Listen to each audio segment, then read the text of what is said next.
Hello tout le monde, bienvenue dans cette nouvelle vidéo. Aujourd'hui on découvre PortAventura, c'est le premier jour du coup. Désolé, j'ai pas pensé à faire mon intro donc je la fais maintenant. On démarre tout de suite avec un petit aperçu du line-up du coup du parc à l'entrée qui est impressionnant.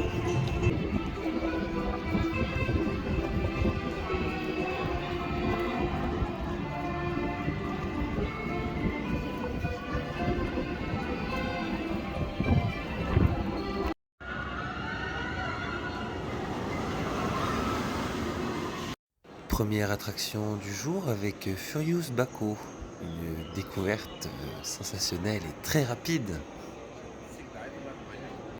Bon, du coup, voilà, premier tour de Furious Baco. Alors, c'est très court, mais franchement, c'est intense. Ça vibre, mais c'est intense. Franchement, c'est violent.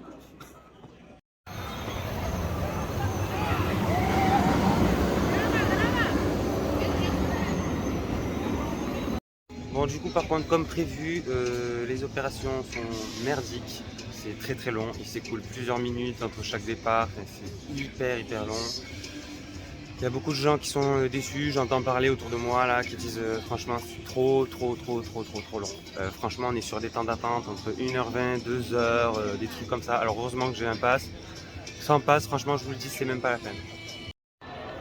Et donc voilà tout de suite la zone polynésienne. Je vais commencer par là, vite fait. Je vais passer là pour aller vers Shambhala et Dragon Khan.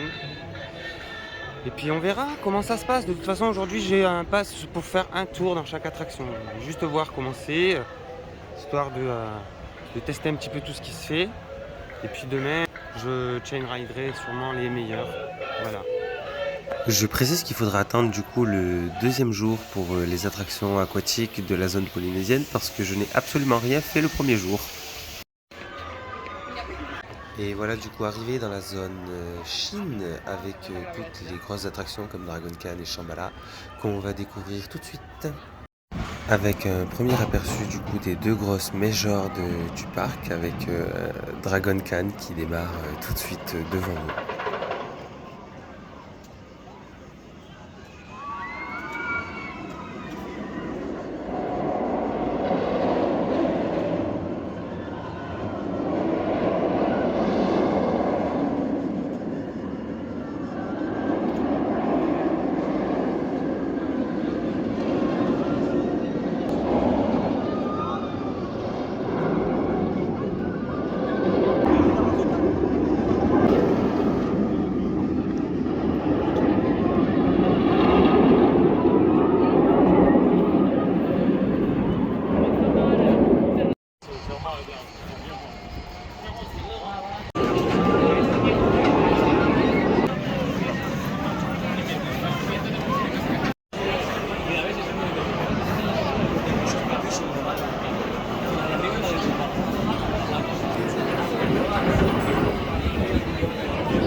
Et donc voilà la gare du coup de Dragon Khan.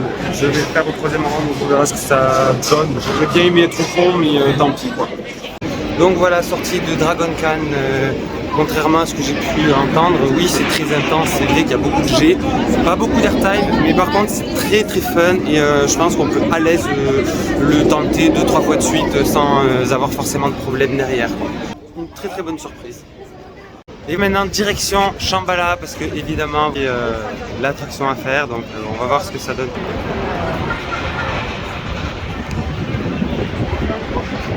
J'en attends beaucoup, donc on verra franchement ce que ça donne. D'après les avis, c'est pas mal mieux en fait que Silver Star. Il paraît que c'est une version améliorée, un peu plus boostée, survitaminée. On se dirige tranquillement vers cette petite machine de l'enfer, et puis on va voir ce que ça donne.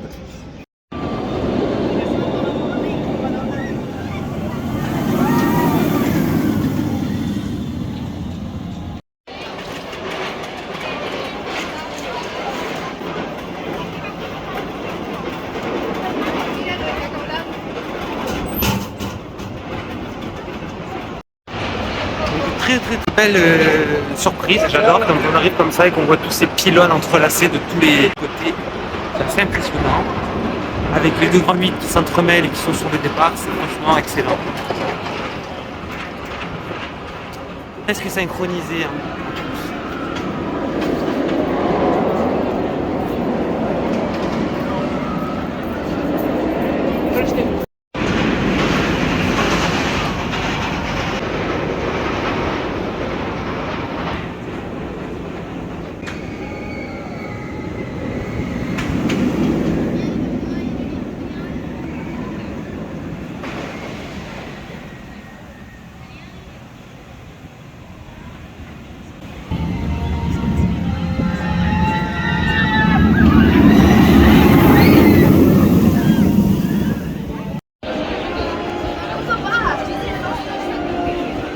Et voilà, du coup on attend pour le départ. Oh, l'Astro, cette fois-ci ça va être génial. Donc Chambola au dernier rang, franchement, une tuerie de truc. Traîner comme une merde du début jusqu'à la fin. Ouais, alors vraiment génial. Des airtime, des petits voiles grillés et tout. Enfin, une tuerie. Furieux de chez Furieux, franchement, à ne pas rater. Une merveille en Europe. Franchement, au top. Le mieux que j'ai fait jusqu'à maintenant.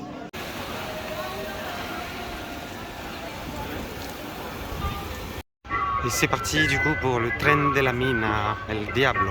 On va voir qu'est-ce que ça donne.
Bah, du coup, El Diablo porte bien son nom, hein, c'est diabolique, ça fait très très mal, ça secoue de partout, c'est pas hyper intéressant. Après bon, il y a un peu de vitesse, il y a un peu de trucs qui sont sympas.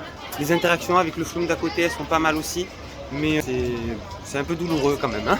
On sent le truc un petit peu vieux et voilà. Et voilà l'attraction phare du parc qu'on voit depuis absolument partout quand on arrive. Huracan Condor. On ride 2 jours et 2 nuits dans la prochaine vidéo.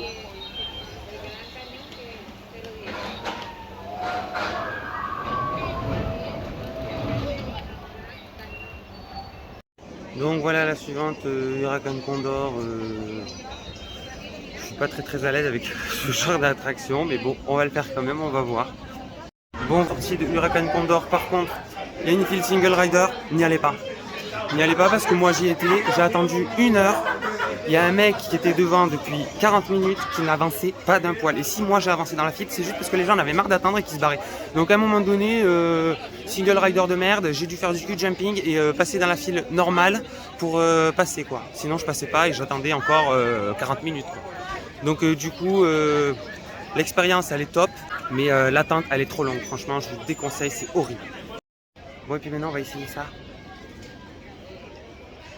El Serpiente. On va voir ce que ça donne, apparemment c'est hyper énervé comme truc, donc on va voir.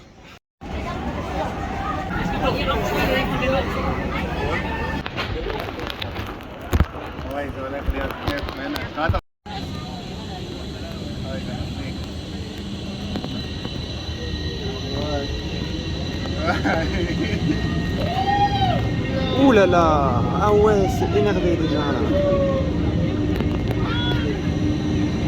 Oh putain.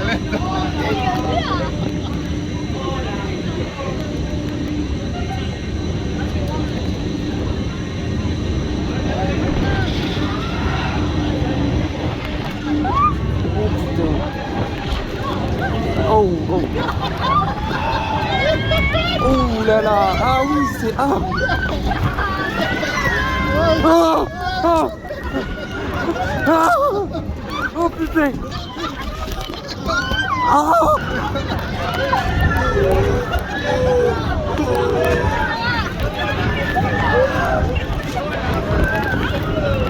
Ouh là là. Oh. Oh. Oh.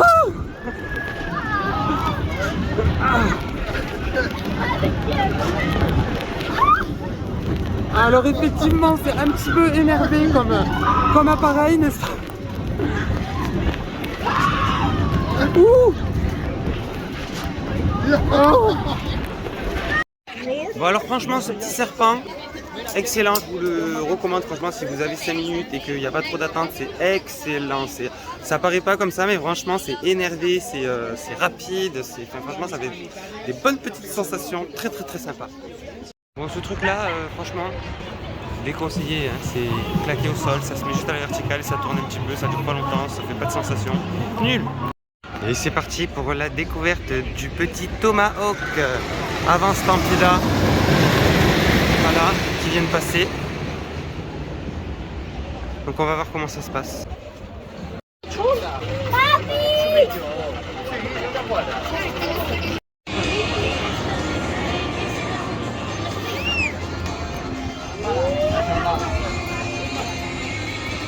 Bon voilà, c'est parti du coup pour un petit Tomahawk, on va voir ce que ça donne.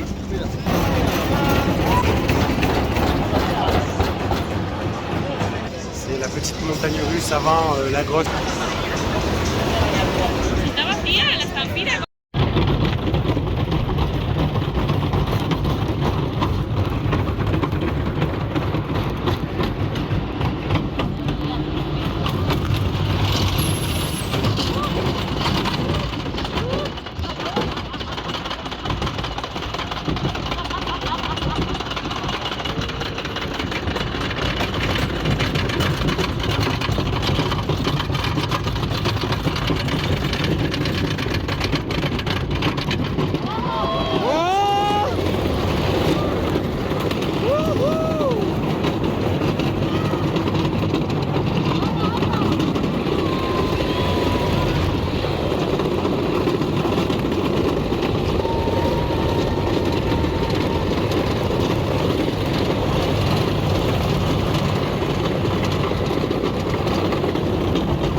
Bon voilà, sortie du petit Tomahawk. Alors c'est très mignon, c'est pas violent, ça fait pas beaucoup de trucs.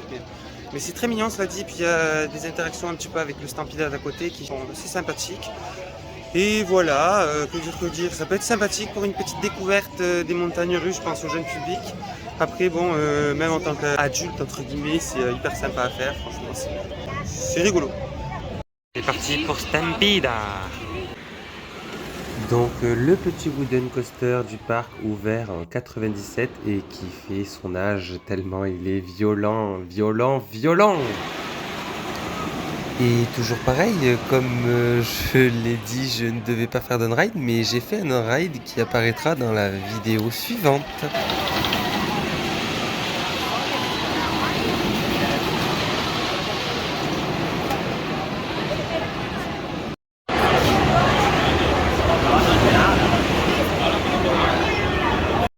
Et voilà, c'est la fin du coup de ce tour de Stampida. Alors franchement, la première drop est excellente, le reste, c'est pas hyper bien. Et puis ça secoue énormément, ça fait très mal. Donc c'est pour ça que j'ai pas filmé et que je ne filmerai pas dans ce coaster. Désolé. Et donc voilà, je n'ai rien filmé dans Uncharted parce que c'est tout nouveau et que je voulais absolument rien vous spoiler. Donc on se retrouve pour les impressions. Et voilà, du coup, sortie de Uncharted, donc la nouveauté de cette année. Franchement, c'est un petit peu long au niveau de l'attente parce que pour l'instant, c'est un peu compliqué au niveau des fast-pass, ça marche pas toujours. Enfin, disons que si vous avez un Express Max, il passe pas dans cette attraction-là. Donc du coup, il faut attendre comme tout le monde, c'est un peu compliqué. Mais sinon, franchement, l'attente, ça vaut le coup. La file Single Rider, pour le coup, là, elle avance bien. J'ai gagné à peu près 20-25 minutes sur le temps moyen d'attente que j'aurais eu si j'étais passé par la file normale. Et voilà, franchement c'est génial, c'est multidimensionnel, ça tourne dans tous les sens, ça part un peu partout, il y a une ambiance olfactive aussi et sonore qui est géniale. Je regrette juste les écrans qui se voient vraiment, parce que là ça gâche un petit peu le truc, même si c'est plutôt pas mal fait. Et voilà.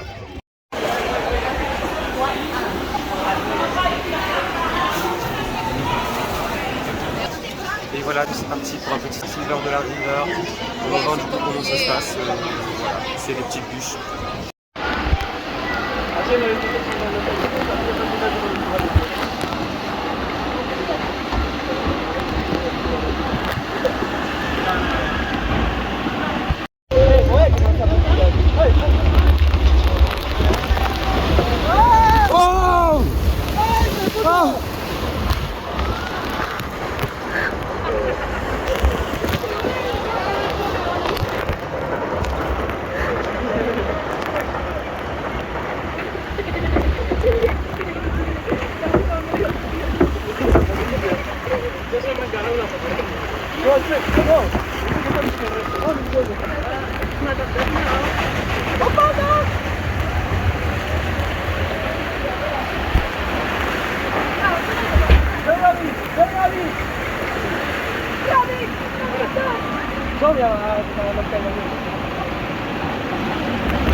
Il y a la bruit.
Et du coup, voilà, désolé pour cette petite interruption un peu violente, parce qu'au niveau de la dernière drop, c'est assez violent quand le truc arrive en bas, donc j'ai eu un petit accident. Donc sortie du Silver Dollar River, alors franchement c'est plutôt sympa. Ça mouille pas mal. Après moi comme j'étais en première place, je vous conseille si vous voulez pas trop te mouiller parce que cette place là du coup elle est pas hyper mouillante entre guillemets. Mais franchement ouais c'est pas mal, ça fait quelques petits gazouillis dans le ventre, c'est un petit peu voilà, c'est sympa. Et direction Grand Canyon Rapids, le raft du parc du constructeur Intamin.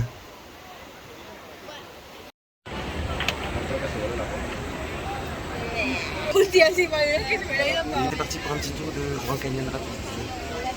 On va voir ce que ça donne.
Wow.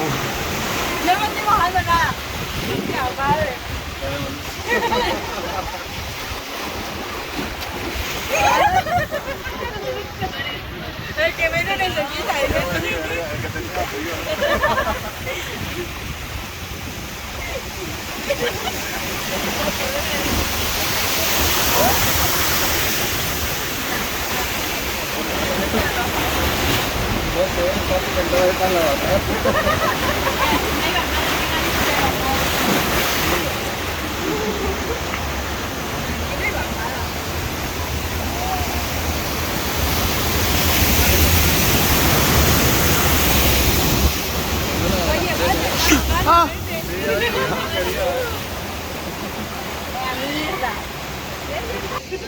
Bon ben du coup bof hein, ça mouille pas, c'est relativement calme, voilà, c'est joli cela dit, mais c'est à peu près tout.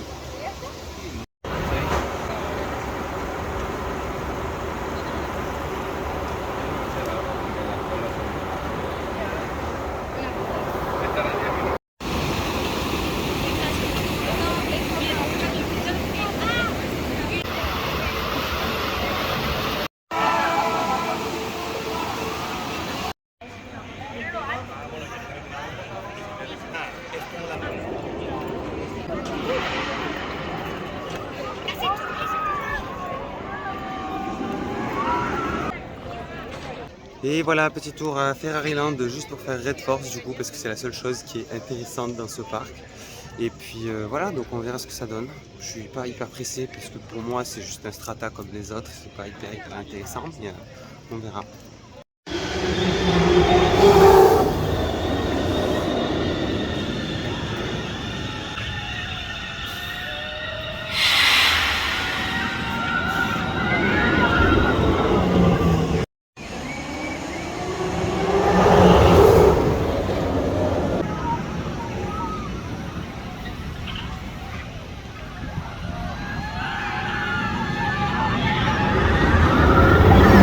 Donc c'est parti pour Red Force. Alors je me pose la question de savoir si vraiment ce genre d'expérience pour 30 secondes de ride, ça vaut les 1h30 d'attente qui sont annoncées, mais on verra.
Bon alors du coup ce Red Farm, le ride en lui-même est excellent, c'est vrai que bon ça vaut quand même le coup parce que c'est vraiment très intense et très violent, hein. Ça tout du long franchement.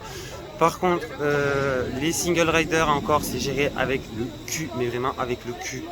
Quand j'ai aiguillé vers la file single rider, je pensais gagner du temps et en fait il y a peut-être 60 personnes qui me sont passées devant, donc voilà.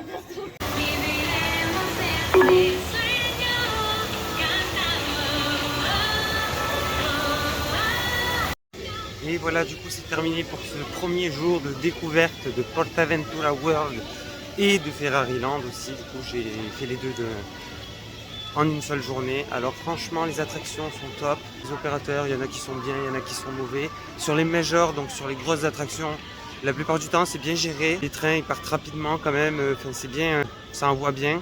À part sur Furious Baku, ils étaient très longs quand même. Pour le reste, franchement, les fils single rider, c'est de la merde. Franchement, je vous le déconseille. Si jamais vous venez seul ou pas, n'allez jamais dans les fils single rider. Vous allez perdre un temps monstrueux. Et voilà, du coup, c'est sur cette petite note qu'on se quitte un peu négative. Et puis, on se retrouvera bientôt dans une nouvelle vidéo. Merci à vous si vous avez regardé cette vidéo jusqu'au bout. Et puis, à bientôt. Bye bye.